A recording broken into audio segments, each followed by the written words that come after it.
Am I winning in this life? Is my life perfect right now? Ask yourself this question. There's two ways you can answer this question. Either you can say, no, my life is not perfect right now.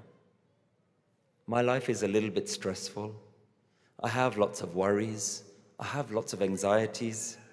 Sometimes I'm happy, but the happiness never lasts. So when I feel a bit sad, I try and chase after some more happiness. And because I'm always chasing after happiness, I'm always worried, when is my next happiness coming? And that creates something called anxiety. So most of us will say, actually, that is a bit what life is. You wake up in the morning and you already feel like you're late for something. There's already something to do. There's maybe a list of 10 different things that your mind starts telling you that you have to do. Or you can say, yes, I'm living a very perfect life. I have lots of money. I have really nice things. I have a big house, very comfortable house, flat screen TV. I have servants serving me. I have fast cars. I have nice clothes. I have a great life. I have good health.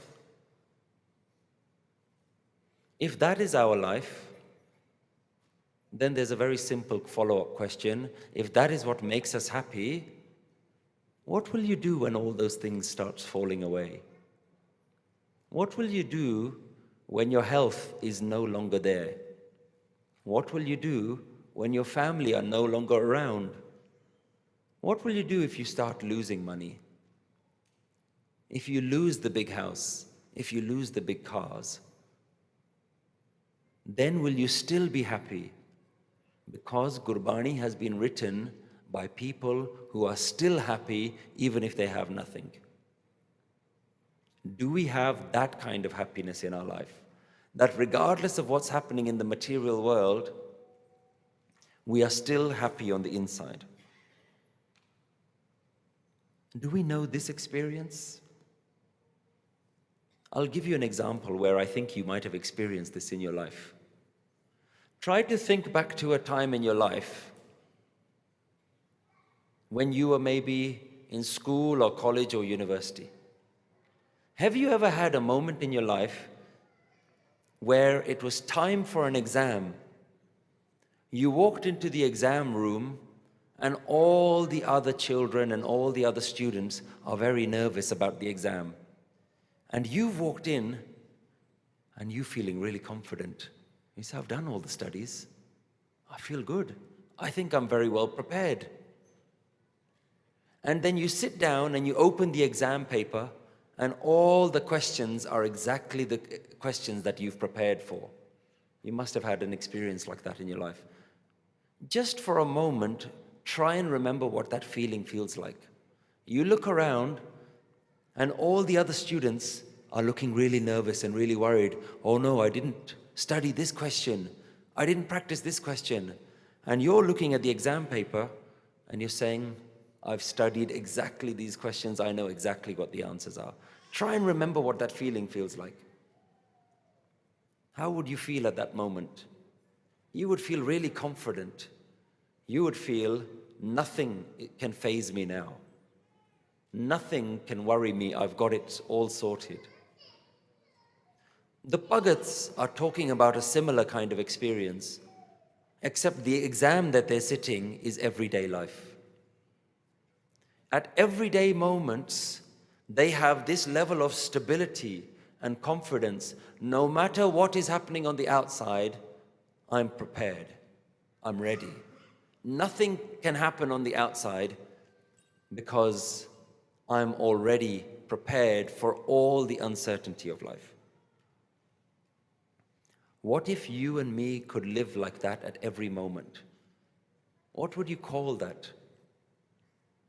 The word that I can think of is contentment, santokh, sahaj, stillness, happiness.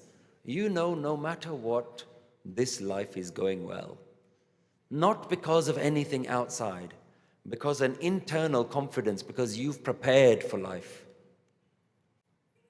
You see, if we don't live like that, what we do is either if we're following just a religious life, doing all the religious things, or we're following society's life, we're going through an emotional roller coaster.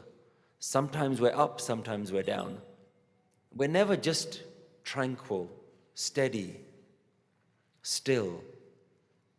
We're always chasing after things. What we do in religious life, everyone who's matha taking, maybe matha takes with a desire. Guruji, I'm matha taking, please can you give me this?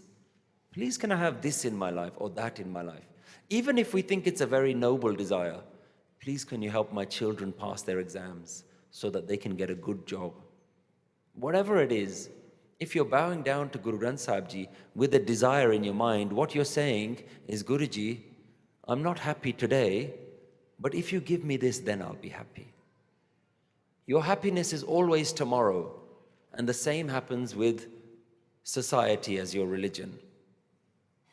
If society is your religion, then tomorrow is the day that I buy something more. Today I'm not happy, but I'll be happy when I get this.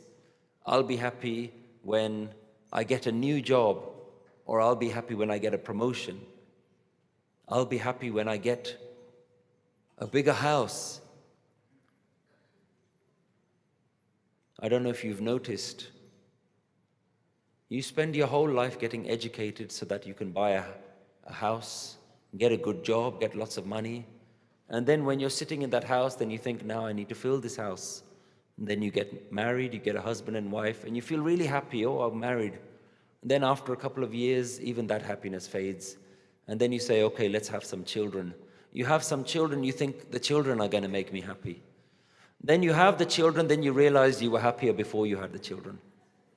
So you wait for the children to grow up.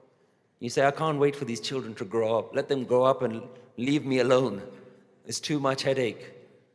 They grow up, they move out of the house, and then you realize you're bored again. Then you call the children back again, come back, now give me some grandchildren. And the cycle starts again.